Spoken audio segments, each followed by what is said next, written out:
Eu tô te explicando pra te confundir, eu tô te confundindo pra te esclarecer. Tô iluminado pra poder cegar, tô ficando cego pra poder guiar. Eu tô te explicando pra te confundir, eu tô te confundindo pra te esclarecer. Tô iluminado pra poder cegar, tô ficando cego pra poder guiar. A Rádio Acadêmica apresenta programa Diz Solução. O prefixo diz, de origem grega e latina, pode significar negação, separação, contrariedade, dificuldade, mas também dois. E isso muda tudo. Porque agora precisamos de mais discussão, mais diálogo, mais reflexão. Afinal, tem ou não tem solução? A cada encontro, 2 convidados para tratar de assuntos diversos, polêmicos, atuais, candentes. Diz Solução. Apresentação: Professor Christian Tadeu Giliotti. Boa noite, caros ouvintes e caras ouvintes da Rádio Acadêmica. Boa noite aos nossos colegas aí que estão nos acompanhando pelo YouTube ou pelo Facebook. O tema do programa de solução de hoje é a presença dos militares brasileiros na política nacional, a crise diplomática com a Venezuela e o xadrez geopolítico.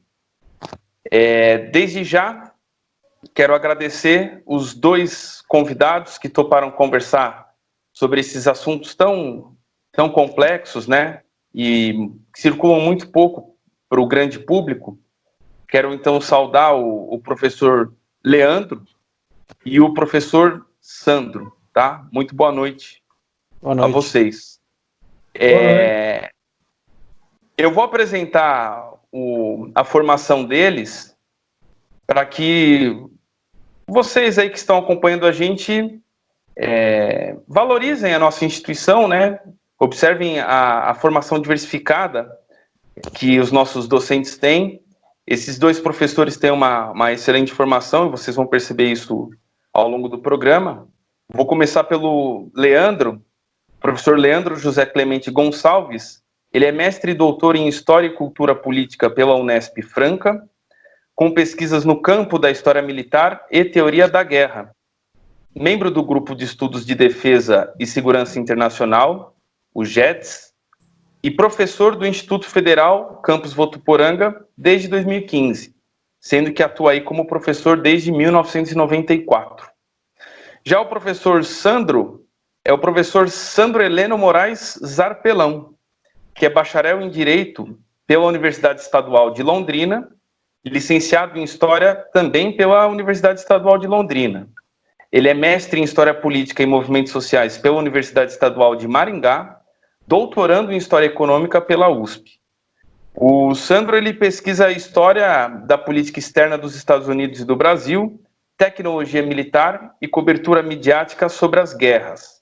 É membro da ABED, Associação Brasileira de Estudos de Defesa, e professor de História do Instituto Federal do Campus São Roque.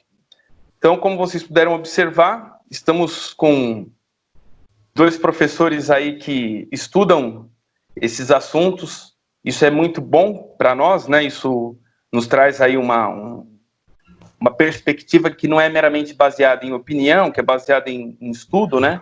Claro que a gente sabe que nas ciências humanas existem diferentes recortes, mas eu peço que vocês aí que estão escutando a gente pela rádio, compartilhem o link para que a gente possa expandir o alcance da rádio.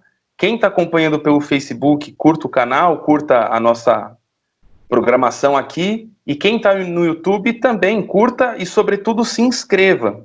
Eu insisto bastante nisso porque a Rádio Acadêmica é uma iniciativa de extensão do Campus Barretos e a gente precisa de bastante aluno, servidor, pessoas da comunidade, acadêmicos, da rede federal, enfim, público universitário, curtindo e inscrito no nosso canal para que a gente atinja, no mínimo, 1.000 inscritos para conseguir desenvolver outras atividades, né, outros tipos de uso que o YouTube nos permite. Evidentemente, usos que não sejam monetarizados, claro, porque nós somos uma instituição pública e esse aqui é um programa de extensão cujo objetivo é apenas levar conhecimento ao público.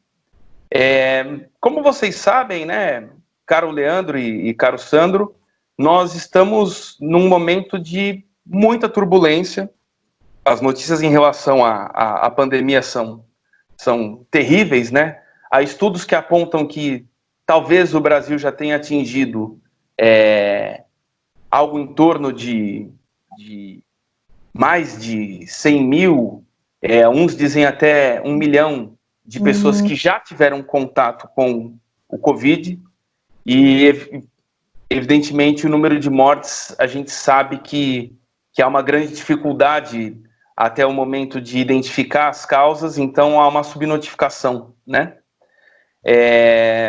Agora, claro que, paralelamente a essa questão da pandemia, do Covid, infelizmente a gente está observando, né, especialmente nessa última semana, três tensionamentos que me parecem fundamentais, e é por isso que eu formulei o tema do programa hoje dessa forma, que um deles é cada vez mais uma situação delicada envolvendo as Forças Armadas em geral, né, os militares, eles estão cada vez mais presentes no atual governo da República, na presidência da República, eles fazem cada vez mais parte do Executivo, e combinado a isso, nós temos uma série de manifestações que, enfim, pedem o fechamento do Congresso, o fechamento do Supremo, e os militares ficam numa posição bastante delicada, né, diante desse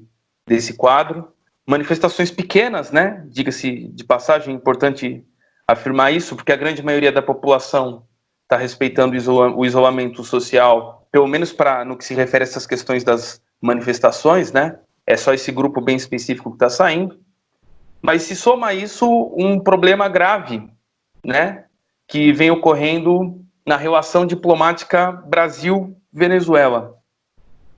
E, sobretudo, envolvendo a expulsão de diplomatas, né, a tentativa de expulsão de diplomatas venezuelanos em meio à pandemia, e uma tentativa de ataque, que aí me parece que não foi um ataque de nenhuma nação oficialmente, mas me parece que foi um grupo paramilitar que saiu da Colômbia e tentou invadir o território venezuelano. Enfim, um acirramento das relações entre esses dois países, e evidentemente o Brasil está envolvido nisso, o Sandro vai poder até falar um pouco mais. E junto com isso, toda uma discussão sobre a geopolítica, especialmente esses conflitos China e Estados Unidos, que nós já tratamos em um determinado programa aqui, com a presença do professor Gabriel, tratando especificamente desse assunto. Ele veio para falar sobre isso, se eu não me engano, há 2 programas atrás, e a gente volta então com toda essa discussão, porque de fato não é um cenário favorável do ponto de vista do que seria uma instabilidade política para enfrentar os problemas que a crise econômica e a crise sanitária podem produzir.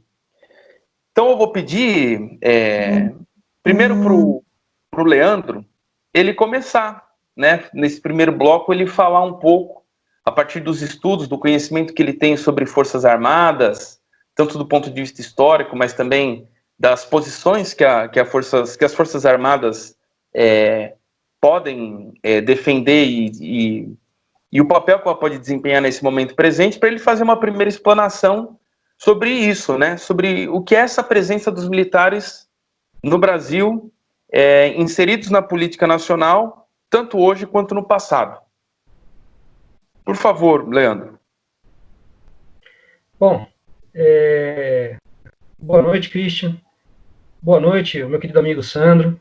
Né? Boa noite, meu amigo. Se conhece de tantos anos, né, Sandro?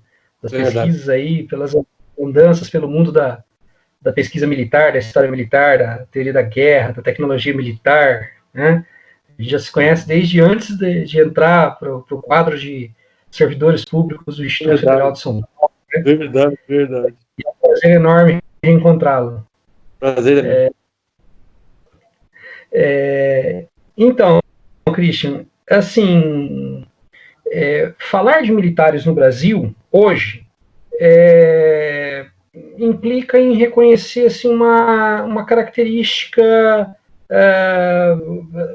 notável, assim, evidente do relacionamento entre os militares e a República.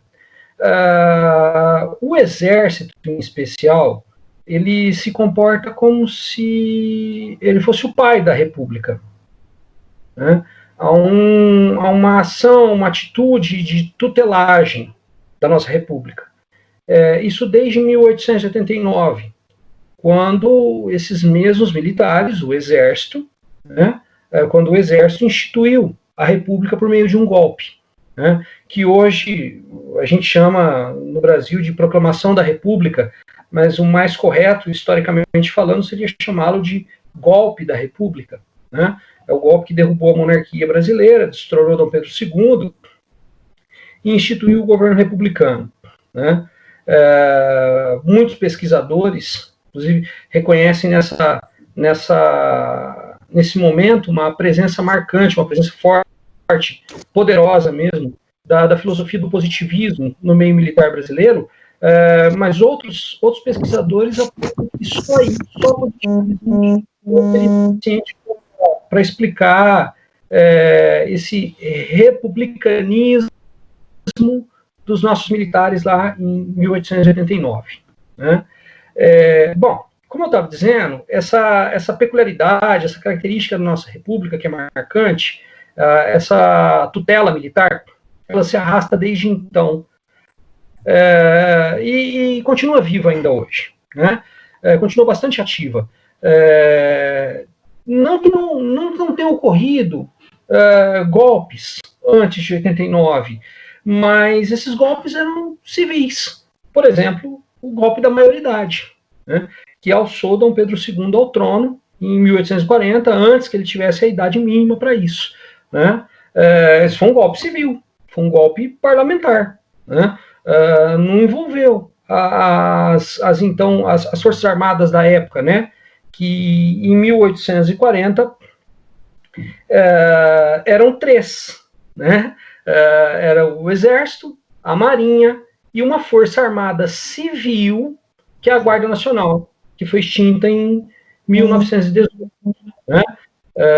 Mas que nós tivemos, sim, 3 Forças Armadas muito antes da criação da FAB, né, da Força Aérea Brasileira, nos anos 40, um pouquinho antes do Brasil entrar, aliás, com a entrada do Brasil já na Segunda Guerra Mundial.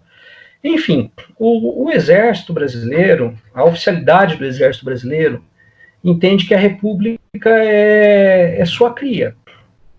Sendo sua cria, eles se comportam de maneira bastante ciosa, né? Eu diria, ciumenta até em relação à República. Apesar de vez em quando, a gente encontrar um militar ou outro que se posiciona no campo da monarquia e tem algum discurso simpático à monarquia, a força em si é republicana. Né? Enfim, o Exército Brasileiro ele ganha projeção, ele ganha uma projeção na vida política nacional a partir de um episódio da história do Império, né? A Guerra do Paraguai, né? Ou Guerra da Tríplice Aliança contra o Paraguai, como podemos chamar também.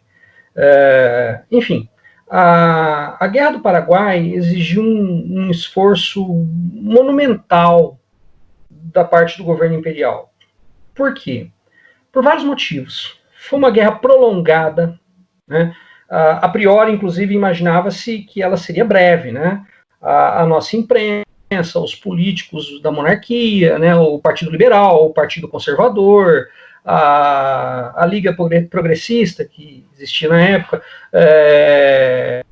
enfim, a sociedade brasileira, de uma forma quase generalizada, pensava a priori que seria uma guerra breve, que seria um conflito rápido. E ali já uma era industrial, né? E a Guerra do Paraguai pode ser classificada dentro dos chamados conflitos da era industrial, a exemplo da Guerra da Crimeia, da Guerra da Secessão Americana, as guerras, né, as 3 guerras da unificação alemã, né, as guerras da unificação italiana também, né, que são hecatombes, né, são guerras de um nível de mortalidade elevadíssimo, né, algo que a gente só vai encontrar como precedente, talvez, ali nas guerras napoleônicas e a Guerra dos 30 Anos na Europa no século XVII. Né, talvez. Né? Enfim, a Guerra do Paraguai foi uma guerra longe de casa, né? Num teatro de operações distante do Brasil. Né? O Brasil já tinha lutado em guerras no exterior, desde a sua independência, mas essas guerras no exterior eram guerras no Uruguai. Né? Enquanto o Uruguai, inclusive, era uma província do Brasil, com o nome de Cisplatina, né? Não era nem a República Oriental do Uruguai. Então, ali no Uruguai, na Argentina, contra o governo do presidente Rosas, né? Enfim, a Guerra do Paraguai foi uma guerra longe de casa, por isso ela demandou um esforço logístico monumental para as capacidades do Império, que eram muito limitadas. Né? Eu recomendo, inclusive, né, se me permita fazer propagandas aqui, tá? Eu conheço vários historiadores militares, a exemplo do Sandro, né? Pessoas brilhantes, com pesquisas fabulosas. Gostaria de indicar aqui um grande colega, professor da Universidade Federal do Tocantins, o professor Brás Batista Vaz, que é um especialista em logística militar brasileira no século XIX, e especialmente a Guerra do Paraguai. Né? E ele mostra na sua pesquisa que a Guerra do Paraguai foi uma coisa monumental, enfim, como eu já disse. Demandou um esforço enorme do governo e do Exército, em especial. A Marinha também. Só uma pergunta, Leandro. Só uma pergunta bem pontual. Quando você diz que a Guerra do Paraguai era uma guerra longe de casa, é porque as tropas estavam concentradas mais no litoral, é isso? Isso também. Né? O nosso exército, nesse momento em que a guerra estourou, mal chegava a 18 mil homens espalhados por todo o território nacional. Né? Esses 18 mil homens estavam concentrados principalmente, a exemplo do que acontecia com a população do Brasil desde o período colonial, estavam concentrados em faixas litorâneas e, nesse momento específico, principalmente na província do Rio Grande, né, do Rio Grande do Sul. Né? Então, nós tínhamos um exército bastante pequeno. Né? Não existiam, por exemplo, ligações ferroviárias entre a corte, né, o Rio de Janeiro, né, lá na República, nós vamos passar a chamar de Distrito Federal, claro, mas nesse momento no Império, a corte, né? Não haviam ferrovias, não existiam ferrovias que ligassem a corte, por exemplo, à província do Mato Grosso, que compreendia o atual Mato Grosso e o atual Mato Grosso do Sul. Não havia essa separação. Né? Então, nós não tínhamos ligações ferroviárias. Não existiam ligações ferroviárias também entre a corte e o Rio Grande do Sul. Não existiam ligações ferroviárias que fossem muito além do eixo Petrópolis, Teresópolis, Rio de Janeiro e Santos, São Paulo. Nossa capacidade ferroviária, transporte ferroviário era bastante limitada.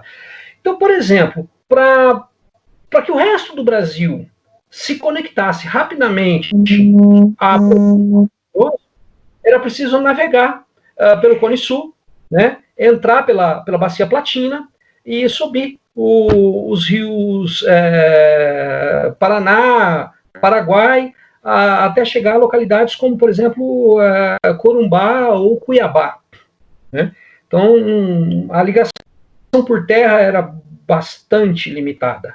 Né? Tome-se como exemplo um episódio ocorrido durante a Guerra do Paraguai, que entrou para a história do Brasil como retirada da Laguna. Né? Mas esse é um nome que recebeu a posteriori, claro.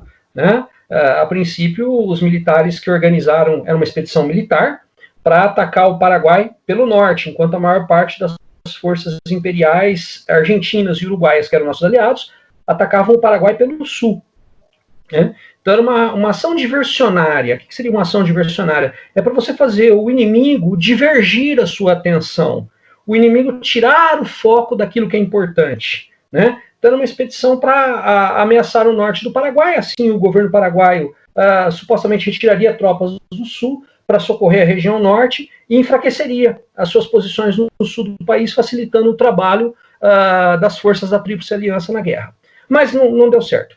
Enfim, essa expedição militar é tão bem retratada em várias obras, inclusive a célebre, né, Retirada da Laguna, do Visconde de Toné. Essa campanha ela redundou num fracasso, né? Inclusive, a exemplo do que nós estamos vivendo, a maior parte dos soldados que participou dessa expedição, uma doença, em virtude de cólera morbus, que é a maior causa-mortes na Guerra do Paraguai, né, nos combates em si, assim, o cólera morbus, né? Então, percebe-se por aí, por esse resumo que eu fiz, né, esse resumo alongado, né, que a Guerra do Paraguai demandou um sacrifício gigantesco da parte de todos os envolvidos, é claro, né, não somente do Brasil. Mas só um minutinho, Leandro. Pois não. Só um minutinho. Pois não. Vou pedir para o Sandro desligar o microfone dele para não dar interferência. Pode voltar já, porque eu acho que talvez, não sei, pode ser que seja uma interferência aí. Perfeito. Pode voltar, Leandro, desculpa. Como eu estava dizendo, perdão, eu me perdi. Desculpa. Você tinha feito o resumo? Você tinha feito o resumo da campanha.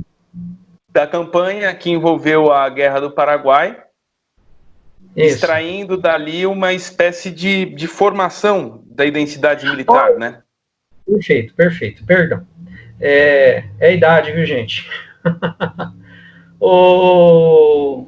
Então, o nosso exército, ele depois dessa campanha do Paraguai, que foi sacrificante, onerosa, para o exército, para o país de uma forma geral, o exército saiu da campanha do Paraguai muito fortalecido, né?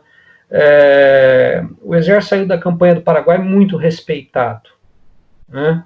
E muitas pessoas na nossa cidade começaram a perceber, por exemplo, que mais hora ou menos hora nós teríamos que adotar uma modernização das Forças Armadas. E o que implicava a modernização? Aquisição de novos equipamentos militares. Não só isso. Mas, por exemplo, adotar o serviço militar obrigatório, universal, né, para homens. Né? Coisa que nós não tínhamos, só adotamos em 1918 e mantemos até hoje. Enfim, então o Exército, vamos encurtar, o Exército ele sai fortalecido, politicamente fortalecido da guerra, e isso vai desembocar nas décadas seguintes, nas 2 décadas seguintes, naquilo que entrou para a história do Brasil também como a questão militar, que foram os atritos políticos entre os oficiais, a oficialidade do Exército Brasileiro, né, e o governo imperial, né?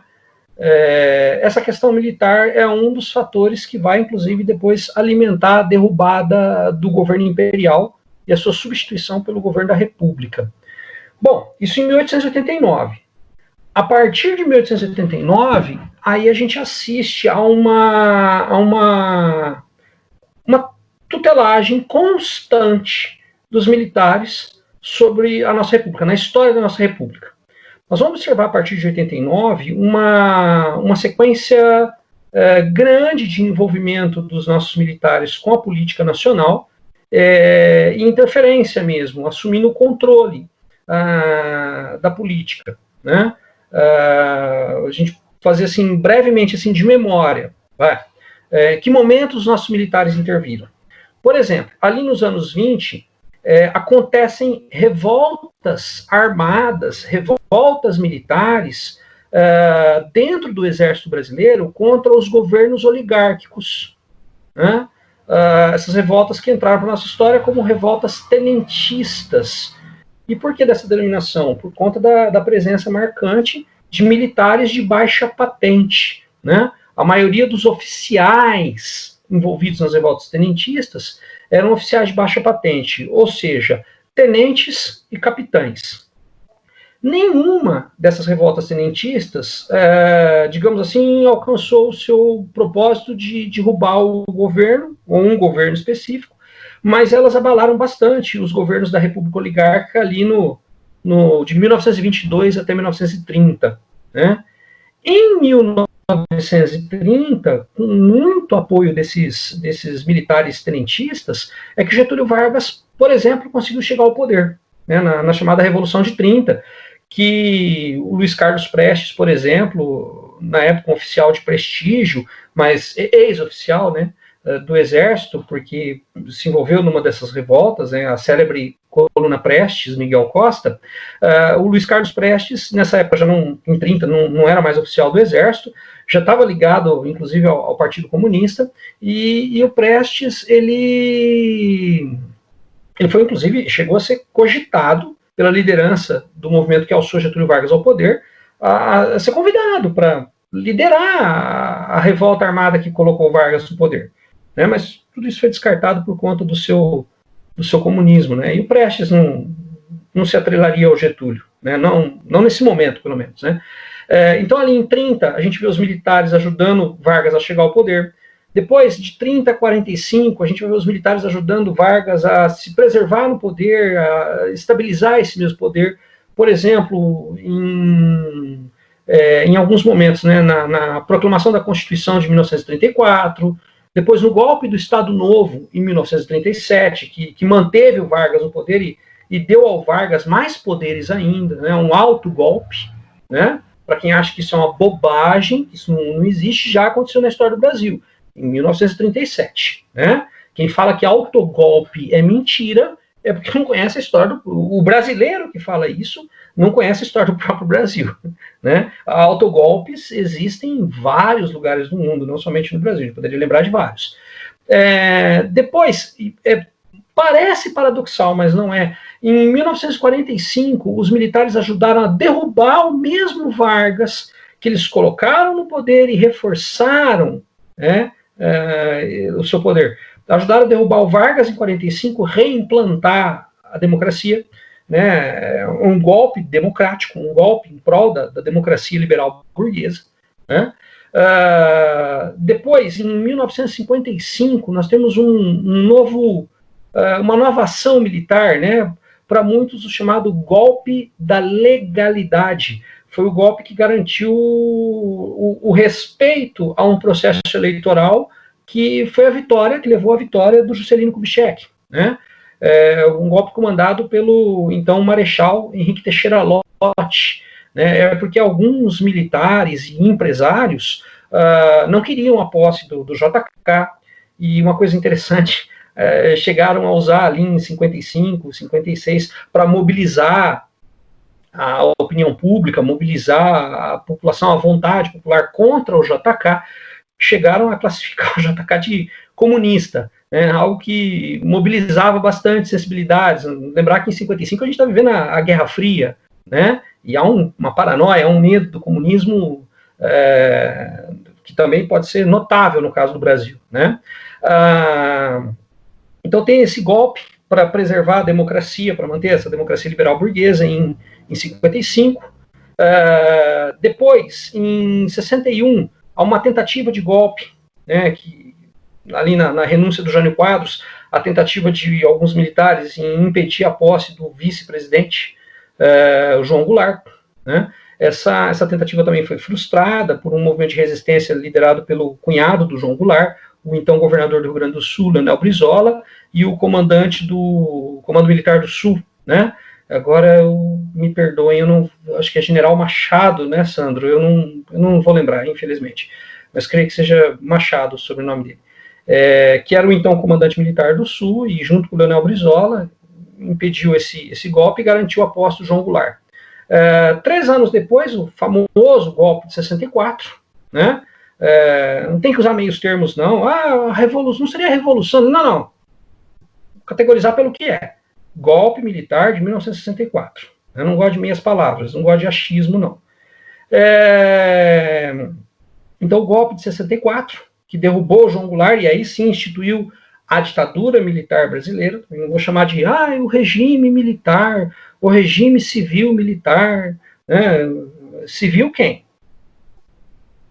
Posso elencar quantidades enormes da população civil que não apoiavam o que aconteceu em 64. Né? O empresariado apoiava. Né? Partes significativas do empresariado brasileiro apoiaram o golpe militar, né, em 64. Depois, o golpe dentro do golpe, como alguns historiadores especialistas em ditadura brasileira gostam de classificar, que é o AI-5, né, o golpe que endureceu a ditadura, né, que tornou a ditadura mais severa, mais violenta, né, mais repressiva. Né? E de lá para cá, da redemocratização em 1985 para cá, a gente não vai observar golpes, mas vamos observar, por exemplo, tentativas esporádicas, um oficial aqui ou ali, tentando fazer um levantamento. Né? O que seria um levantamento? Começar uma rebelião de caras pintadas. Só para explicar ao público brasileiro, esses caras pintados que eu estou falando não tem nada a ver com os manifestantes que foram protestar, pedir o Fora Collor, lá nos primórdios dos anos 90, tem a ver com o movimento Cara Pintada na Argentina. Então procurem na internet, vocês vão encontrar muita coisa, muita informação bacana sobre o que foi o movimento Cara Pintada no exército argentino nos anos 80, durante o governo do então presidente Raul Alfonsín, né? Que eram tentativas de golpear o presidente Raul Alfonsín, começar quarteladas. Algumas dessas tentativas, inclusive, terminaram em banho de sangue, né? Porque a maior parte do exército argentino se posicionava leal à democracia que então havia sido reimplantada no país e abafou, né? O exército argentino abafou esses golpistas, né?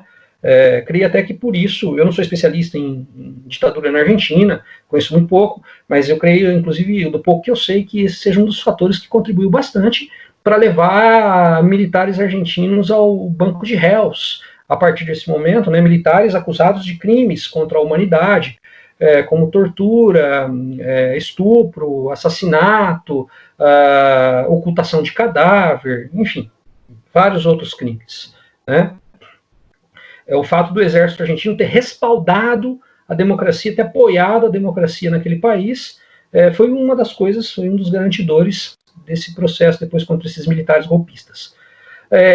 No Brasil a gente não viu nada disso, pelo contrário.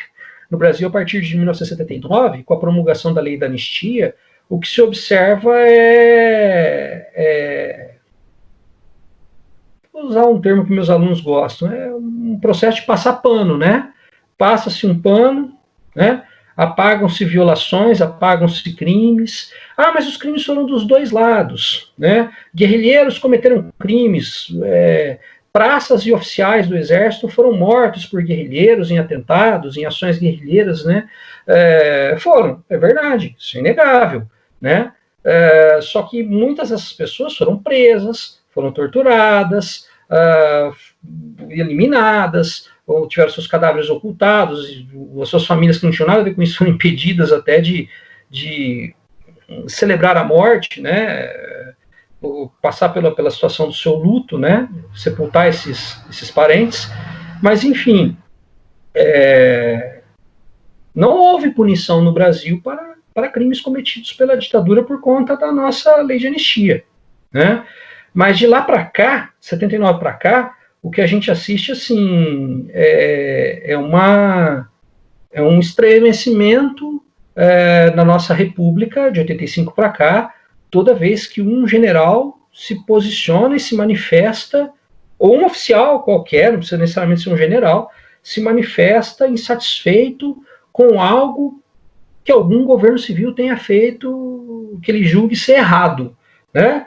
Isso desde o governo Sarney, passando por Collor, Itamar, FHC, Lula, Dilma, Temer, e vamos ver aí, né, no presente momento o que pode acontecer. Mas, enfim, só para concluir, acho que eu já extrapolei meu tempo, uma das características da nossa república, uma das características mais marcantes é essa quase constante tutelagem militar do governo republicano, né? Obrigado, Christian. Muito boa a sua explanação, Leandro. Porque, enfim, eu não só aprendi algumas coisas aí que eu desconhecia, mas evidentemente que uma parte de nós sabe, né, da presença intensa dos militares, especialmente a partir da proclamação da República, e acho que foi interessante a sua exposição porque ela revela que essa participação que os militares têm hoje, cada vez mais explícita no cenário político nacional, ela não é uma exceção, né? Pelo contrário, a gente observa que isso é recorrente, né? Que isso é bem... É uma coisa que já vem sendo muito explorada, né? E que também provoca muitos conflitos internos. E eu gostei bastante da sua comparação com a Argentina, né? Como foi importante esse momento durante a transição, vamos dizer assim, né, democrática argentina, como foi importante um posicionamento mais legalista, né, por parte de setores das Forças Armadas por lá. Agora nós vamos para a segunda parte do programa, com a participação e a exposição do professor Sandro. Né, o Leandro ele explorou um pouco mais da história das Forças Armadas no Brasil e revelou como ela não é uma novidade, né? Como a presença dos militares na política nacional, sobretudo depois da República, ela é permanente, né? De forma mais ou menos incisiva, sempre há a tutela e mesmo o protagonismo. E o Sandro ficou com a missão de tratar das questões geopolíticas, tanto as mais locais, né, aquelas que dizem respeito à América Latina e, sobretudo, à Venezuela, mas também como potências econômicas sempre interferiram no Brasil e, a partir das transformações de conjuntura mundial, as transformações geopolíticas, esse xadrez geopolítico, né, as peças desse tabuleiro vão mudando e vão interferindo em nós, né, aqui no Brasil e na América Latina, sobretudo. Então, vou pedir para o Sandro fazer a sua exposição. Por favor, Sandro. Bom, professor Christian, eu queria agradecer pelo convite. Boa noite a todos. Boa noite ao professor Leandro, né, parceiro de luta, de trabalho. É um prazer, não só pela amizade, mas pelo respeito que eu tenho ao seu trabalho. É uma honra estar aqui. Ele já mencionou, a gente já se conhece de longa data. E antes mesmo de entrar no IFE, e a todos os ouvintes que estão, né, nos assistindo. Olha, é uma tarefa inglória discutir Venezuela num país como o Brasil, principalmente por conta, né, de que Venezuela virou como se fosse quase um pária internacional, né? É um país importante, claro, aqui da América do Sul, mas é um país que hoje é muito pouco compreendido aqui internamente no Brasil, por vários preconceitos e desinformação e tudo mais. Bom, o que eu me propus a fazer, até para nos ajudar a pensar a Venezuela? Primeiro o seguinte, entender como que a Venezuela chegou ao momento que está e a crise diplomática que envolve não só o Brasil, como também envolve os Estados Unidos, envolve aqui nosso vizinho a Colômbia e também, de certa forma, o Peru. Tá? A gente tem que pensar o seguinte, a Venezuela é um país que, no início do século XX, tem uma descoberta fundamental que vai mudar a sua história, que é a descoberta de reservas vultosas de petróleo. Né? Esse hidrocarboneto fundamental, né, não só para a Venezuela, mas para o mundo que nesse momento, no início do século XX, final do século XIX, está vivendo a segunda revolução industrial, o Leandro aqui citou das guerras de industrialização fundamentais. Veja, o petróleo tem um papel fundamental nessas guerras, a gente não pode esquecer, né, por conta de que vai ser o motor da segunda revolução industrial, né, vai substituir, ou pelo menos vai ganhar supremacia como principal fonte de energia, né, na segunda revolução industrial, né, se a gente pensar que o carvão mineral foi o principal na primeira Revolução Industrial. E a Venezuela, com a descoberta aqui de petróleo, né, de grandes reservas de petróleo na Venezuela, a gente tem que só fazer um parênteses, o petróleo venezuelano é de excelente qualidade. É de tipo Brent, que é um petróleo de muito bom, né, em termos de eficiência energética, e além do que, ele é muito bom para várias funções. E é um petróleo altamente valorizado no mercado internacional. Quando esse petróleo é descoberto na Venezuela, é claro que as atenções sobre a Venezuela passam a ser, digamos, de caráter diferenciado, principalmente para as grandes potências industriais, obviamente, com destaque para o grande vizinho do norte, os Estados Unidos, né? Até porque, historicamente, aqui daria uma outra reunião, um outro debate. Os Estados Unidos veem a América Latina desde o século XIX como seu quintal, né? Se a gente pensar no Destino Manifesto, doutrina Monroe, né? Mesmo um pouco antes, mesmo nesse momento aí do início do século XX, o corolário Roosevelt, do presidente Theodore Roosevelt, né, no início do século XX, política do Big Stick, enfim.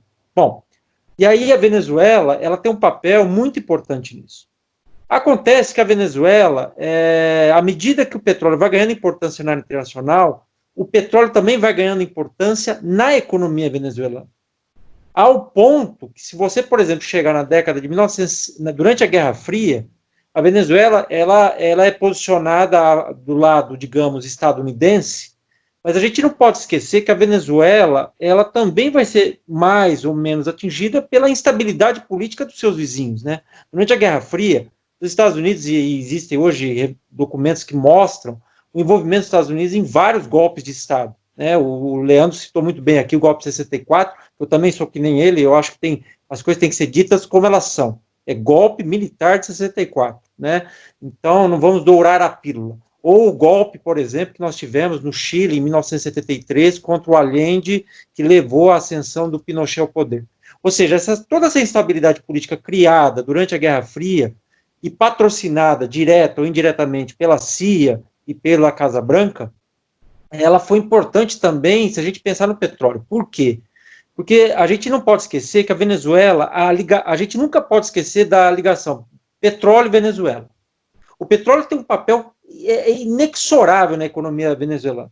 Por exemplo, em 1973, quando você tem a primeira crise do petróleo, quando você tem uma alta que chega a 5, 6 vezes o preço do petróleo, tá? Ele aumenta, tá? O petróleo era muito barato na época, né? A gente fala entre 2 e 3 dólares cotação da época, tipo Brent, que era e é cotado até hoje na Bolsa de Londres.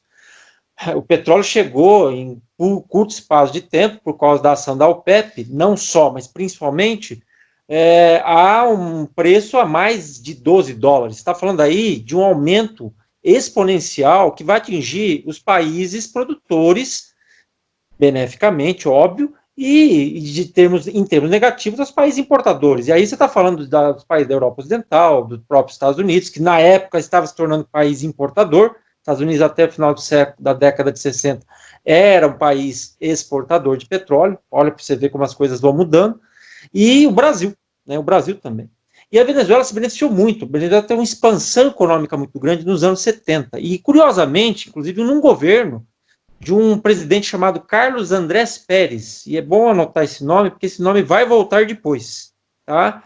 Ele foi presidente por 2 mandatos. Esse foi o primeiro, entre 74 e 79. Mas ele voltará ao poder. O que acontece? Quando vem a década de 80, a Venezuela, como toda a América Latina, ela sofre o peso da dívida externa e o peso, certo, de uma mudança que você tem no cenário geopolítico mundial, né? Você está tendo aí, né, uma tentativa de aproximação entre União Soviética e Estados Unidos, né, governos Gorbachev, União Soviética, Reagan, Estados Unidos, certo? Sem entrar muito nas questões digamos, peculiares, porque não é objeto, né, senão, né, a gente acaba se desviando.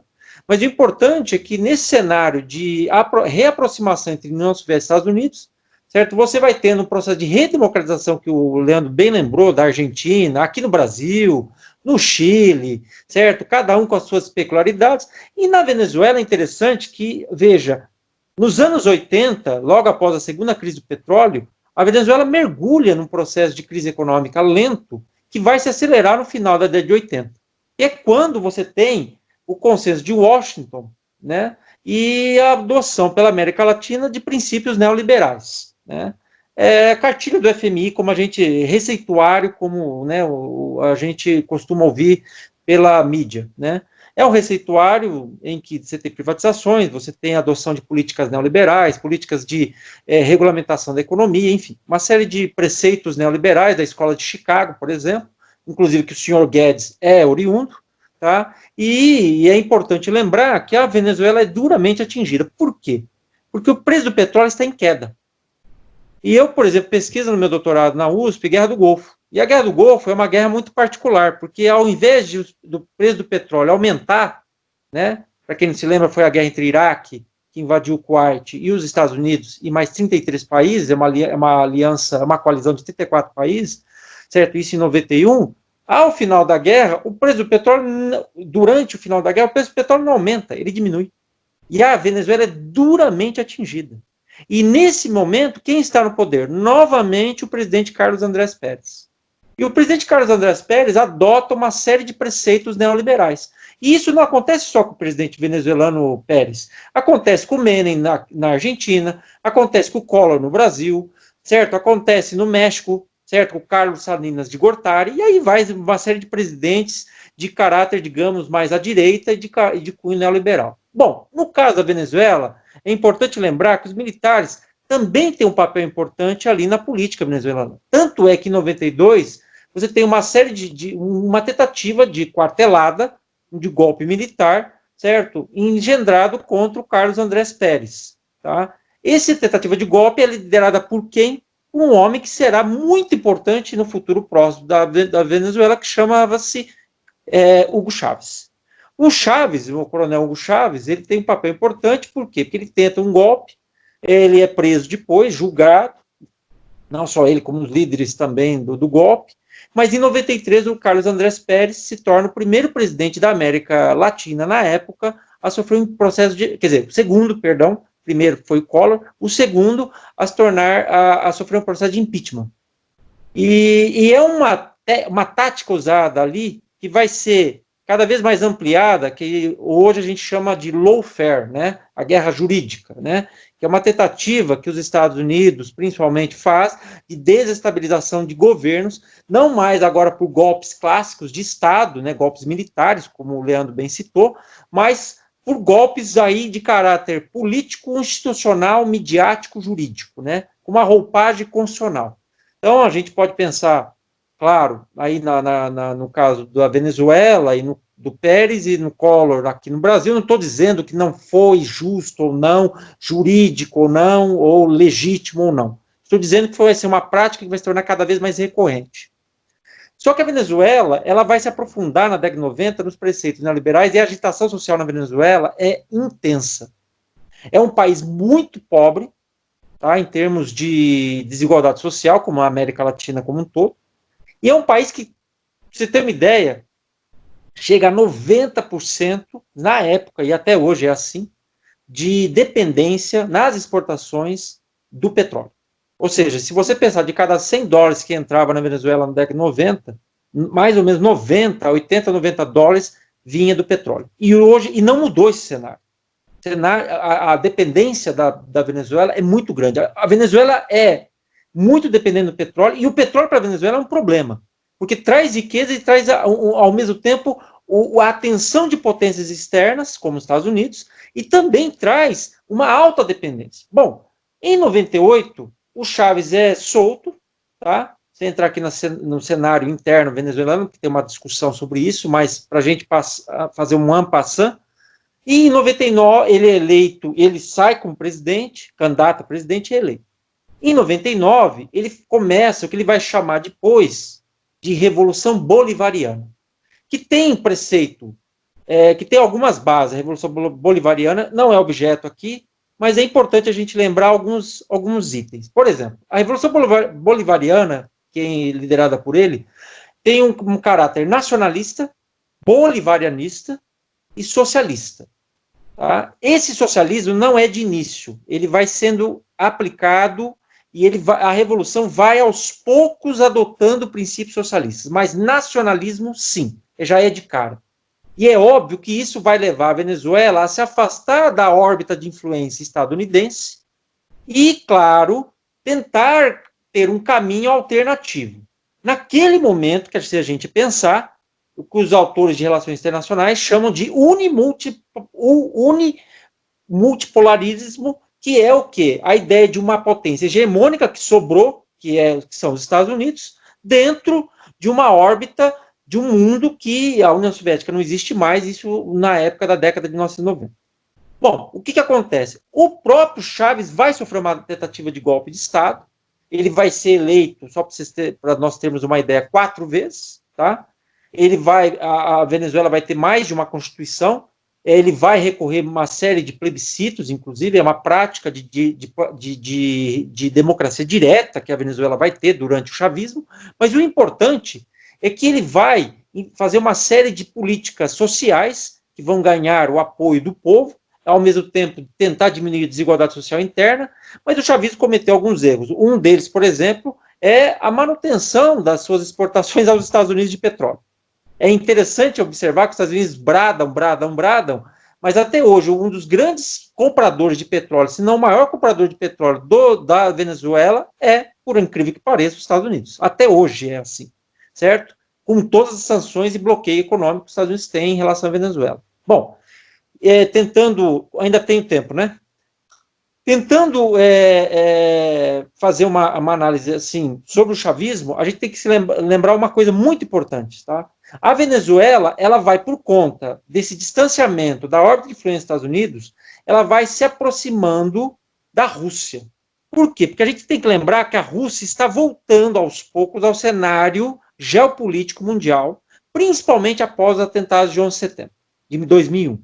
A Rússia, governada pelo presidente que até hoje está no poder, apesar de ter saído, voltou, né? Mas ele sempre esteve no poder, ou como primeiro-ministro, ou como presidente, o Vladimir Putin. E o Putin vai investir pesadamente no rearmamento do russo, no refortalecimento da presença russa na sua órbita de influência. E isso eu estou pensando não só na Ásia Central, mas também na Europa Oriental, e aí com destaque às antigas repúblicas soviéticas, mas também no Oriente Médio. E aí a gente pode lembrar, inicialmente ali próximo do Oriente Médio, o Cáucaso da Geórgia, e depois a Síria mais recentemente. E, no caso, a Rússia vai voltando aos poucos com o chavismo a uma presença na América Latina, via Venezuela, e hoje também via Cuba, que voltou a se reaproximar da Rússia. E o interessante é que essa reaproximação é por meio do petróleo, business, dinheiro, óbvio, venda, comércio, mas também por meio de rearmamento. A Venezuela vai se tornar uma grande compradora de produtos militares, de tecnologia militar, de armamento militar, como, por exemplo, os aviões Sukhoi, da indústria armamentista russa, certo? E isso vai incomodar muito os Estados Unidos, por quê? Porque é perda de mercado para a importante indústria armamentista dos Estados Unidos. E, ao mesmo tempo, a Venezuela também vai se aproximando de um outro país que está investindo pesadamente nos anos 2000, que é a China, né?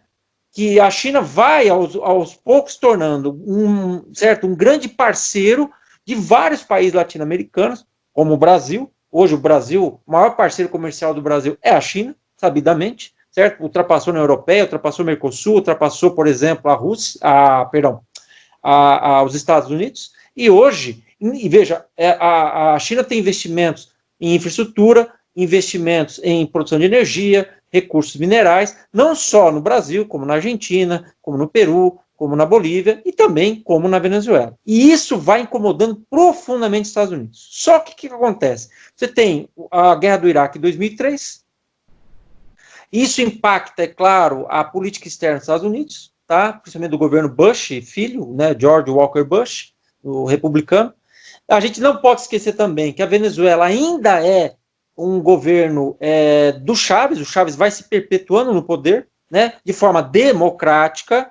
É claro e evidente que aí a mídia ocidental ela vai se tornando cada vez mais avessa ao chavismo, né? E aí é interessante observar, fazendo aqui uma pequena crítica, né, de que quando você tem uma Thatcher que fica de 79 a 90 no poder, né, e foi reeleita, não há problema. Mas quando você tem um presidente como o Chaves, eu não sou chavista, não é isso, tá? Até conheci o Chaves pessoalmente, só para você ter uma ideia, tá?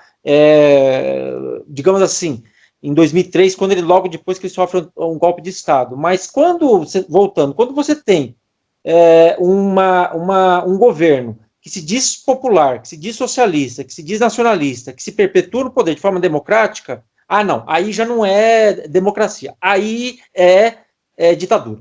Então é interessante esses dois pesos, duas medidas que a mídia ocidental tem, porque a mídia ocidental defende, claro, né, a gente está pensando nas agências internacionais, são de grandes países, principalmente da Europa e Estados Unidos. Bom, voltando, então o que acontece? A Venezuela é atingida por esse reordenamento do xadrez geopolítico. Esse reordenamento do xadrez geopolítico vai impactar a Venezuela. A Venezuela vai ter um boom econômico muito grande por conta do petróleo, porque o petróleo em 2008, se a gente, por incrível que pareça, o petróleo chegou a bater quase $150 o barril.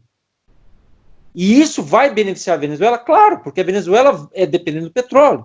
E isso vai favorecer com que a Venezuela não só se desenvolva socialmente em termos internos, como vai patrocinar outros governos e vai patrocinar outras ajudas para, certo, uma expansão do bolivarianismo para a América Latina, com destaque, por exemplo, na aliança com a Bolívia, me fugiu agora a memória, o Leandro, você lembra o nome do ex-presidente da Bolívia, que sofreu golpe recentemente?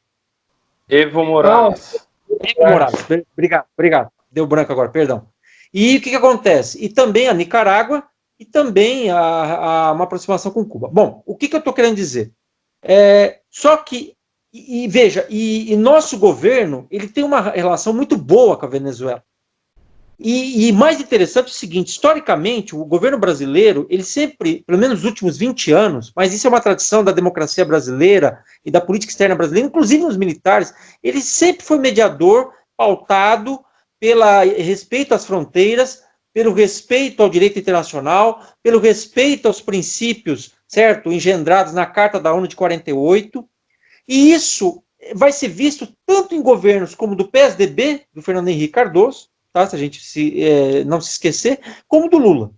E o Lula, ele é um pragmático, como a gente sabe, e ele vai ter, por meio do Celso Amorim, uma relação muito boa com a Venezuela, certo? Inclusive envolvendo trocas comerciais em que o Brasil era superavitário.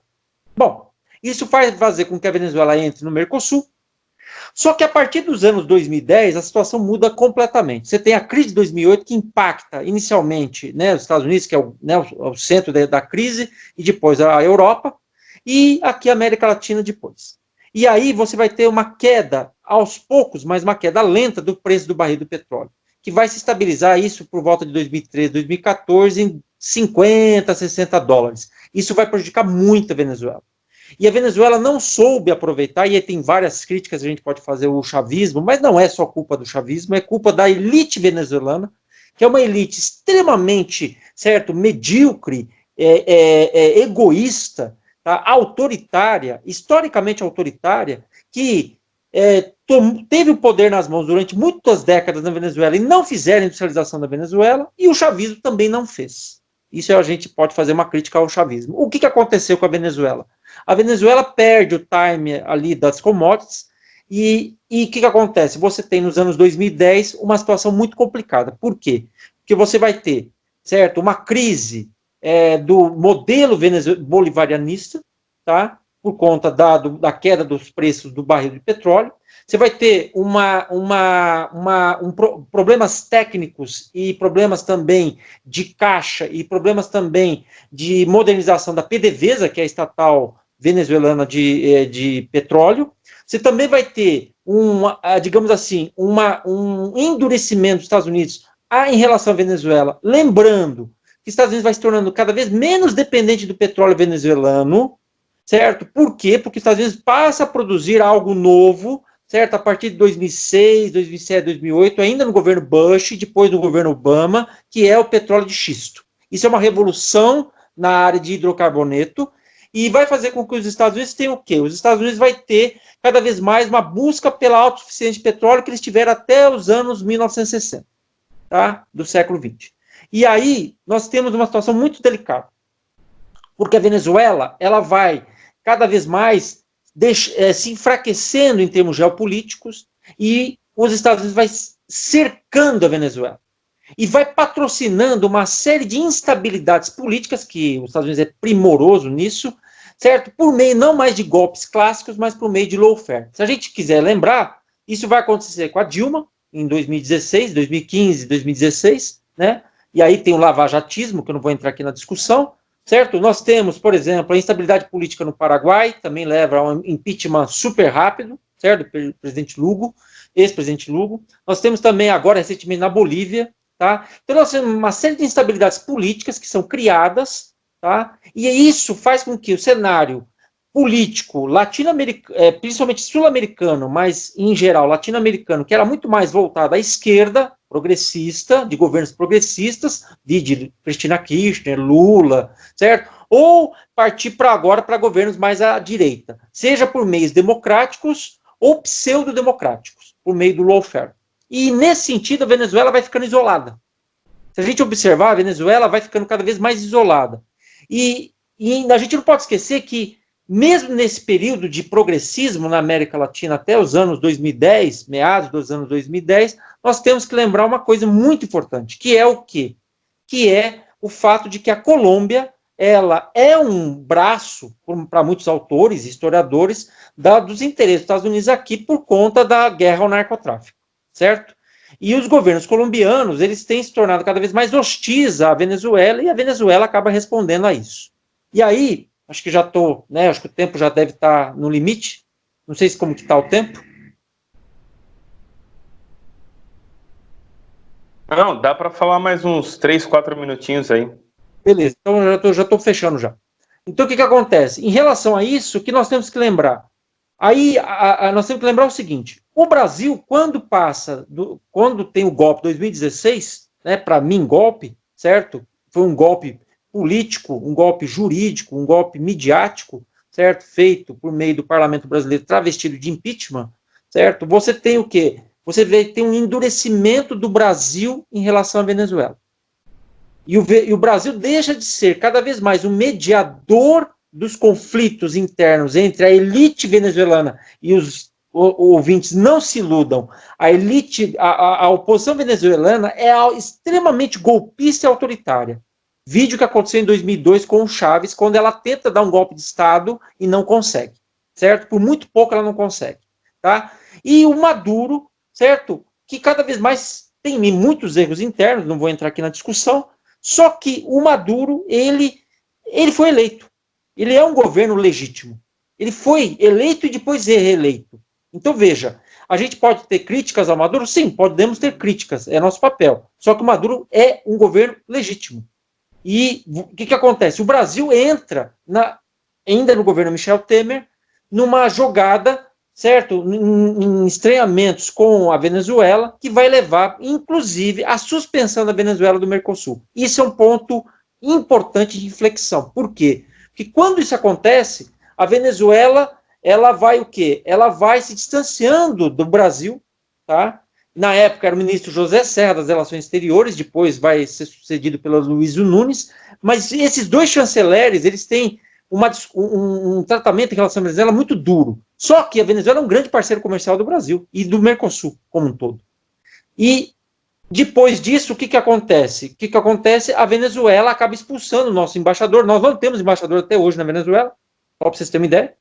Nós temos, o embaixador nós tivemos até 2017, o Rui Pereira, ele é expulso, e hoje nós temos um encarregado de negócios que não precisa de autorização, certo? Para estar lá, tá?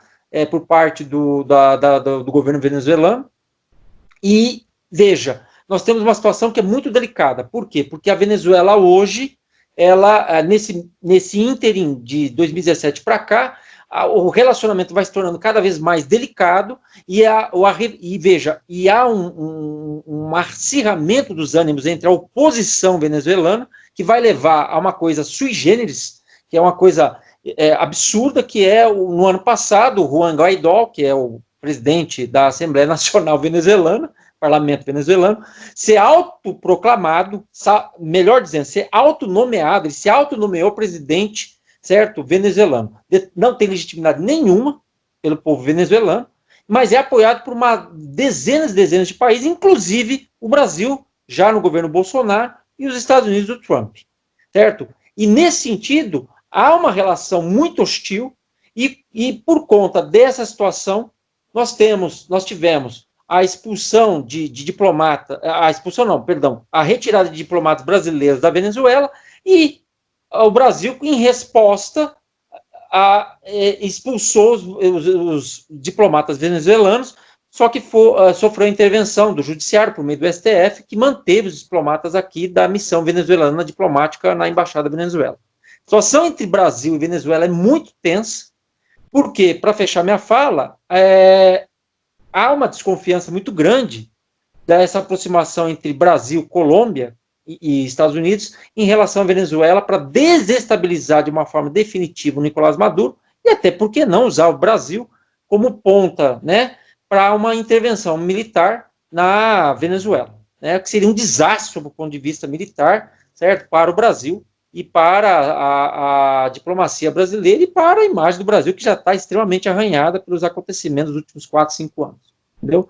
Então, a situação da Venezuela é essa, e nesse xadrez geopolítico, a Venezuela acabou se aproximando cada vez mais da Rússia e da China.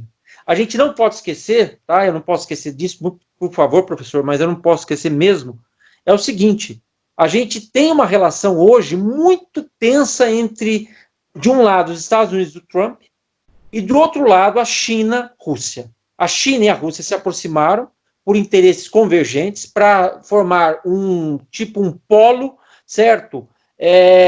Para, digamos, rivalizar com a hegemonia dos Estados Unidos, e essa rivalização vai se beneficiar da força econômica chinesa, industrial chinesa, tecnológica, com a força militar e o know-how geopolítico russo. A Rússia voltou ao cenário internacional. A Rússia está de volta ao xadrez internacional. E se tem uma coisa que os russos sabem fazer, é geopolítica. Os caras manjam do assunto, certo? São séculos de estudo, de desenvolvimento e de experiência. E isso passa pela Rota da Seda, tá? Que envolve a Europa e a Ásia, e passa pela aproximação da China com a América Latina. E nesse sentido, certo? A Venezuela se aproximou da Rússia e da China, lembra muito, mutatis mutandis, o tempo da Guerra Fria, certo? Para ter uma proteção de duas grandes potências, se por acaso, se porventura, né, os Estados Unidos se aventurarem na Venezuela em termos armados. Então, o Xi Jinping, da China, e o Vladimir Putin, digamos, têm dado uma proteção e um respaldo diplomático, geopolítico e militar à Venezuela, pelo menos. Tanto é que, apesar de se cogitar uma invasão, a gente não vê, como ocorreu, por exemplo, no Afeganistão e no Iraque, nos anos 2000, certo? Uma possibilidade, ela existe, mas real, de uma invasão militar. Mas não é descartado, tá bom? É isso. Muito obrigado, professor Sandro. Uma excelente explanação também, com muitos dados, né, uma boa reconstituição, e o que eu achei interessante é que você fez um recorte falando da Venezuela, né? A gente recebe tanta informação, às vezes até da imprensa dita como confiável, né? Imprensa oficial, sem imprensa corporativa, mas você trouxe dados que eu imagino que muita gente aí não conhecia, então gostei muito da sua explanação. Chegamos então ao nosso último bloco do programa de solução. Peço que todo mundo que está acompanhando a gente pelo YouTube, mais uma vez, peço que se inscrevam no canal, compartilhem. A gente precisa ampliar o número de inscritos. Quem está aí no Facebook também, quem está ouvindo pela rádio, por favor, compartilhe. Acompanhem sempre a Rádio Acadêmica. Prestigiem essa iniciativa do Campus Barretos e da Rede Federal. Agora, nesse último bloco, eu vou abrir para os nossos convidados fazerem as suas considerações finais, mas antes vou ler duas, na verdade, chegou para a gente duas perguntas, elas vieram de um professor que já esteve aqui, que eu também citei, o professor Gabriel Terra. Ele é do campus Catanduva, e ele retribuiu ao Leandro o desafio de questionar. O Leandro, da outra vez, fez uma pergunta quando ele estava aqui, e eu vou ler a pergunta do professor Gabriel, para o Leandro responder e fazer as suas considerações finais. Depois leio também a pergunta do professor Gabriel para o Sandro, fazer as considerações finais. A pergunta é a seguinte, Leandro: é possível afirmar que há entre uma parcela dos militares brasileiros a presença de um discurso historicamente construído e norteado pela ideia de uma eterna conspiração comunista, entre aspas, né, conspiração comunista, dando força ao golpismo e ao autoritarismo presentes em momentos distintos do século XX e do século XXI? Uma pergunta muito, muito importante, né? A gente sabe que está circulando esse discurso anticomunista num momento em que o comunismo, enfim, está muito longe de ser uma realidade no Brasil. E a pergunta do professor Gabriel é muito importante porque ela aponta para a seguinte questão: há ou não há isso dentro das Forças Armadas? Então, Leandro, eu peço que você responda a questão do Gabriel, faça suas considerações finais, por favor. Nossa, muito legal. Queria agradecer ao colega, né, ao nosso camarada Gabriel. Instituto Federal de São Paulo é uma coisa fantástica, né, por ser muito grande, tem muitos amigos espalhados, né, e Catanduva é um lugar de grandes amizades, né. Antes de ser professor do Instituto Federal, dei aula em escolas particulares lá, mas enfim, lá eu tenho 3 camaradas, né, 3 grandes amigos no Instituto Federal. Um é o Gabriel, a Larissa, e o professor Diógenes, né, todos muito queridos, né. Bom, então agradecer a pergunta do nosso amigo Gabriel, tá?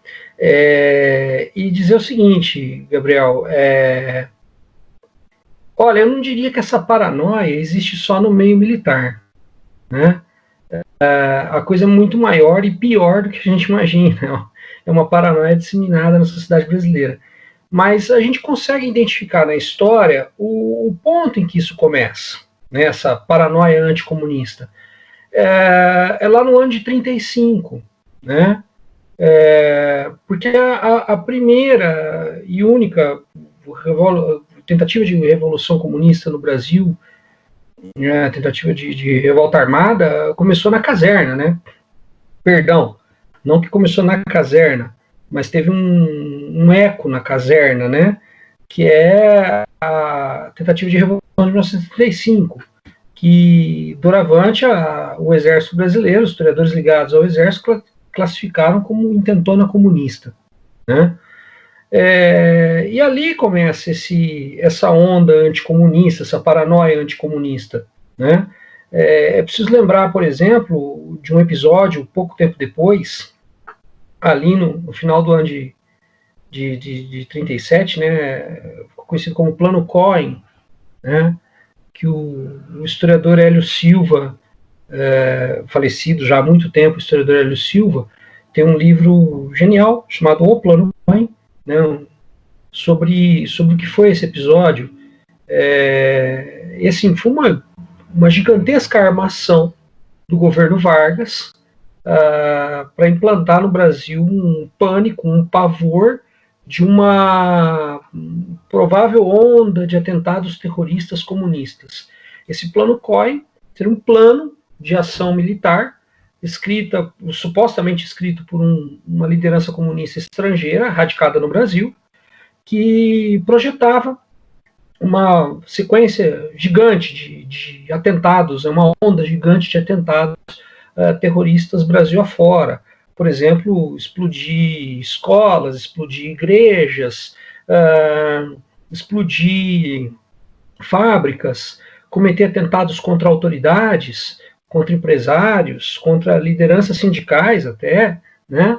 E esse plano teria sido descoberto por serviços secretos do governo Vargas e divulgado para a imprensa, né? O que se descobriu depois, muito tempo depois, se eu não me engano, me parece lá nos anos 60, foi que o plano foi encomendado pelo próprio Getúlio Vargas, né? E contou com a colaboração de oficiais de alta patente do Exército Brasileiro, inclusive entre os seus autores. Tudo não passou, na verdade, de uma gigantesca fraude, né? Recomendo a leitura do livro Plano Cohen, do Hélio Silva, onde ele revela essa fraude, né? Essa farsa. Só que isso, na época, reforçou o pânico, o pavor que as pessoas tinham no nosso país do comunismo, né? Agora, atentando especificamente à pergunta do Gabriel, esse anticomunismo ainda é forte, né? Para mim, honestamente, quando se fala desse anticomunismo, eu lembro da figura do Dom Quixote lutando contra um moinho de vento, né? Não há fundamento histórico para ser anticomunista. Diria até lá nos anos 60, no golpe militar de 64, havia uma motivação histórica para ser anticomunista. Existia uma potência comunista, né? Na verdade, na época já eram duas potências nucleares comunistas, né? A União Soviética e a República Popular da China. Então, havia um fundamento, né, histórico, factível, né, para que houvesse até receio deles, né? Mas hoje eu fico preocupado quando eu vejo as pessoas falando fulano é comunista. Há uma brincadeira corriqueira na internet, nós aqui conhecemos e muitos dos espectadores do programa talvez já tenham visto, né? Toda vez que uma pessoa adota um discurso contra o governo que aí está, ou um posicionamento contra o governo que aí está, essa pessoa passa a integrar, em tom de brincadeira, uma listinha de novos comunistas. E aí, lá entre os novos comunistas, a gente vai encontrar até a Adidas, porque a Adidas criticou o presidente, porque o presidente apareceu um belo dia, né, em público com uma camisa falsificada do seu time, né? Bom, de um dos vários times dele, né? E aí a Adidas o criticou por conta disso. Pronto, a Adidas já virou comunista, né? Eu já vi gente, agora não é brincadeira isso, já vi familiares dizendo que o Sérgio Moro é comunista. Se o Sérgio Moro é comunista, eu não sei mais o que é comunista. Eu preciso voltar para o banco escolar e estudar de novo. Tudo que eu aprendi sobre o comunismo está errado, né? Mas sim, essa paranoia, ela alimenta grande parte da carga, né? Essa paranoia está aí, ela é viva, ela está viva e ela se faz muito forte e presente no cotidiano das Forças Armadas, né? Especialmente o Exército, né? Uma coisa interessante a gente notar que lá no regime militar, lá na ditadura militar, e ainda hoje a maior projeção política entre as Forças Armadas é a do Exército. Nota-se um baixo perfil de atividade política da Força Aérea Brasileira, a Aeronáutica, né, e da Marinha de Guerra do Brasil também, né? Elas parecem ter uma atitude, a meu ver, mais profissional, né, no que tange a política, né? Uma atitude de distanciamento, de respeito às instituições políticas da democracia, de cumprimento literal do seu verdadeiro papel de braço armado do Estado na defesa dos interesses externos do país, né? E pouca ou quase nada preocupação com aquilo que muitos militares ainda chamam de militares do Exército, né? Ainda chamam de o inimigo interno, que seria esse comunismo, né? Há uma confusão, uma salada de frutas tão espantosa, a meu ver, sabe? Ao ponto de dizer que se você defende humor politicamente correto, um humor que não seja ofensivo e ao mesmo tempo consiga ser engraçado, então você é comunista. Por isso que eu falei que a gente precisa rever o conceito de comunista, né? Ou a gente aprende de fato que é comunista, ou a gente coloca na lista de comunistas Barack Obama, Sérgio Moro, a Adidas, né, o Papa, né, e tantos outros aí. Mas, realmente, a paranoia, ela se retroalimenta, né? Essa paranoia é muito forte, né? Mas, a meu ver, ela não passa disso. Uma paranoia. Com certeza, Leandro. Muito importante esclarecer, né? Enfim, a falta de fundamento, né? Mas, infelizmente, a gente percebe que esse discurso, ele vem ganhando algumas pessoas, alguns corações e mentes, né? Até mesmo a confusão de que o próprio PT seria um partido comunista, enfim. Que o regime petista foi comunista. De fato, precisamos estudar mais, né? O que é o comunismo, enfim, o que é a social-democracia, que é neoliberalismo, para não cometer esses equívocos, né? Vou passar agora a palavra para o professor Sandro e vou ler a questão que o professor Gabriel também destinou a você. A pergunta é a seguinte, professor: como é possível relacionar o processo de definição das fronteiras do território brasileiro, a percepção dos estados vizinhos sobre o Brasil e a conjuntura atual? Nossa. Meu senhor, muito boa questão. Bom, primeiro agradecê-lo, agradecer também ao Leandro pela parceria, agradecer a você pelo convite e aos ouvintes. Foi um aprendizado muito grande. Eu só queria, antes de responder, eu posso só dar uma colher na questão que o Leandro brilhantemente respondeu? Me permita. Olha, e tem a ver com a minha fala, inclusive, porque agora no intervalo a gente estava discutindo, né, eu estava falando com o Cristian e com o Leandro sobre a questão do globalismo, né, que é uma discussão agora da hora, do momento, né, que une personalidades, pessoas assim que a gente jamais pensou que ia ver unidas, como, por exemplo, Olavo de Carvalho, Steve Bannon, Alexander Dugin, né? E o que seria esse globalismo? O globalismo seria um projeto internacional engendrado pela China, certo? De criação e de apoio ao comunismo em países como o Brasil, por exemplo. E aí uniria, né, desde países como governos como a Merkel, como o Macron na França, que assim, é de uma imaginação criativa. Não dá para. Acho que você quer falar, Leandro. E com patrocínio de Jorge Soros, né? Não, bem lembrado. Com patrocínio de George Soros, com patrocínio, por exemplo, da OMS, com patrocínio da ONU, certo? Com apoio, por exemplo, de governos, tá? Social-democratas, no caso da Europa, tá? Com apoio da União Europeia, e ainda aqui no Brasil, internamente, com personalidades como Dória. Seriam todos encarados como comunistas. É de uma excrescência ideológica, teórica, cognitiva, certo? Sem parâmetro.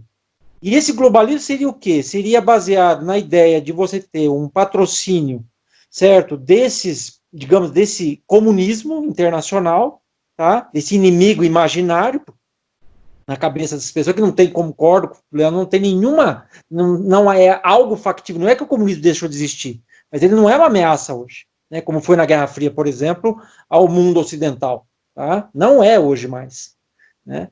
E aí o que acontece? Você tem uma situação bastante peculiar, que é esse globalismo, ele tem uma base ainda de que a democracia é um vetor para o comunismo, segundo, né, os globalistas. A globalização também é um problema, certo, a ser atacado, né? E aí a tolerância, os direitos humanos, a diversidade étnica, a diversidade sexual, a diversidade religiosa, tudo isso é atacado porque seriam braços, certo, do temível perigo vermelho. Tá? Muito importante pensar o seguinte: a construção das fronteiras brasileiras, o Brasil, olha, eu ouso dizer que o Brasil até os anos 1960, 1970, o Brasil sempre olhou muito para Estados Unidos e para a Europa. Sempre olhou com um olhar para o hemisfério norte. O Brasil teve, durante o século XIX, e o Leandro até lembrou da Guerra do Paraguai ou da Tríplice Aliança, um certo imperialismo verde-amarelo aqui durante o século XIX. Essa subserviência do Brasil em relação aos Estados Unidos é inédita, né? É inédita na história da política externa brasileira. Nenhuma das fases da República Brasileira, nem República Velha, nem Era Vargas, nem República Populista, nem ditadura militar, nem Nova República, a gente viu algo dessa forma. Por quê? Porque a gente tem um distanciamento hoje do Brasil em relação aos países da América do Sul e Latina como um todo. Há uma reaproximação do Brasil. Não vejo reaproximação. O Brasil, mesmo durante o governo Lula, por exemplo, que é taxado por os bolsonaristas de comunista, que de comunista não tem nada, o governo Lula teve um excelente relacionamento com o governo Bush, por exemplo. Eles se davam muito bem, certo? O governo brasileiro é extremamente pragmático, né? A diplomacia brasileira é muito pragmática. E o que acontece? Acontece que o atual governo brasileiro, ele acusa os governos petistas, e eu não estou defendendo, apenas analisando, de que os governos petistas seriam governos ideólogos na área da política externa. Eu discordo plenamente. Muito pelo contrário. Os governos petistas, principalmente Lula, foi pragmático pra caramba. Abriu mercados, certo? Só que reafirmou os interesses do Brasil no cenário internacional, como Estado, certo? Porque a política externa não é a política de um governo, é a política do Estado brasileiro. Como as Forças Armadas é uma Força Armada, é uma instituição do Estado, não é de governo, tá? Então, nesse sentido, a gente tem que pensar um detalhe muito importante. O Ministério das Relações Exteriores hoje é um ministério tomado pela ideologia. Uma ideologia de combate a um globalismo, a uma paranoia comunista, certo? Que resvala, por exemplo, uma educação falsamente doutrinadora, de que nossa educação, e aí engloba, por exemplo, nós como professores do Instituto, nós estaríamos doutrinando os alunos no comunismo, certo? De que as universidades brasileiras estariam tomadas pelo comunismo, e para combater isso, aí tem o Weintraub, por exemplo, o ministro da Educação, no Ministério da Educação, e o ministro das Relações Exteriores atual, que é Ernesto Araújo, que não tem condições nenhuma de estar nesse cargo, é um cargo de grande importância, certo? Fazendo com que o Brasil hoje se coloque de forma isolada no cenário internacional, nas votações que, historicamente, o Brasil sempre esteve a favor de direitos humanos, questões de refugiados, combate ao armamento, certo? Entre outras temáticas em que o Brasil hoje está se isolando por causa dessa subserviência aos Estados Unidos, se afastando do seu projeto integracionista na América Latina e especificamente na América do Sul, e colocando abaixo, ou pelo menos em terceiro, quarto plano, o Mercosul, que é, certo, o nosso mercado, o nosso bloco econômico aqui, do qual nós e a Argentina, Brasil e Argentina, Brasil do Sarney e a Argentina do Alfonsín, foram fundamentais, não porque o Mercosul não nasceu apenas como um bloco econômico, ele nasceu, na verdade, de um acordo político, para acabar com as divergências e rivalidade militar, nuclear e rivalidade política que havia, e a desconfiança que havia mútua entre o Brasil e a Argentina, principalmente na região do Prata, que é uma questão histórica que o Leandro até lembrou, certo? Das guerras do Prata. Então, a gente está numa situação tão delicada, só para fechar minha fala, que é assustador. Nós podemos levar décadas para recuperar os prejuízos que essa diplomacia, ou pseudodiplomacia, certo? Que, para fechar, ela ainda tem um elemento que é muito preocupante em relação ao Brasil, que é inédito também, o elemento religioso, porque no globalismo, há nessa ideologia que o Ernesto Araújo abraça, certo? E que o Olavo de Carvalho é um dos mentores, existe um suposto ataque ao cristianismo ocidental.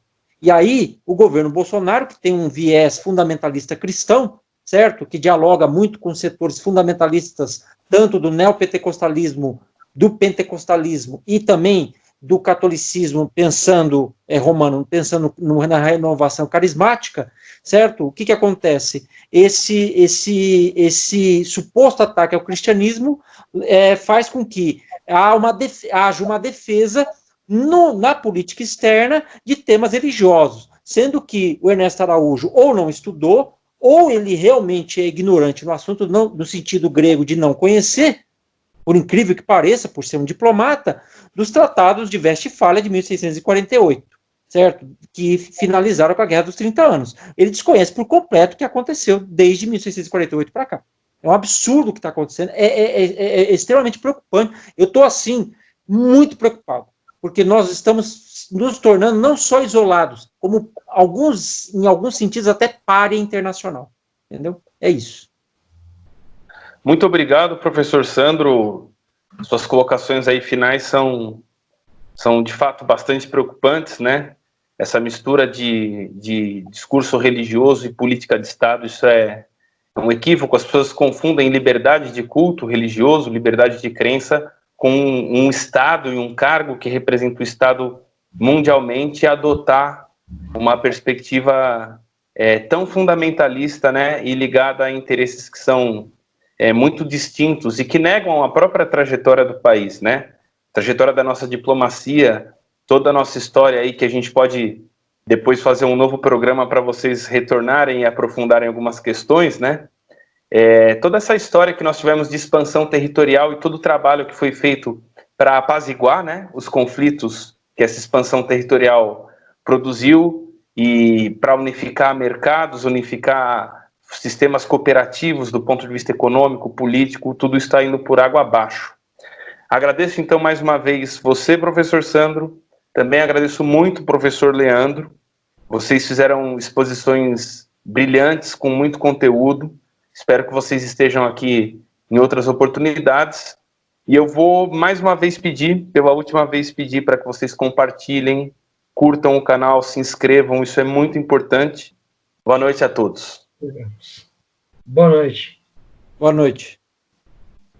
Oferecimento Instituto Federal de São Paulo, Campus Barretos. Acesse www.ifsp.edu.br/Barretos e conheça os nossos cursos. Educação pública gratuita e de qualidade.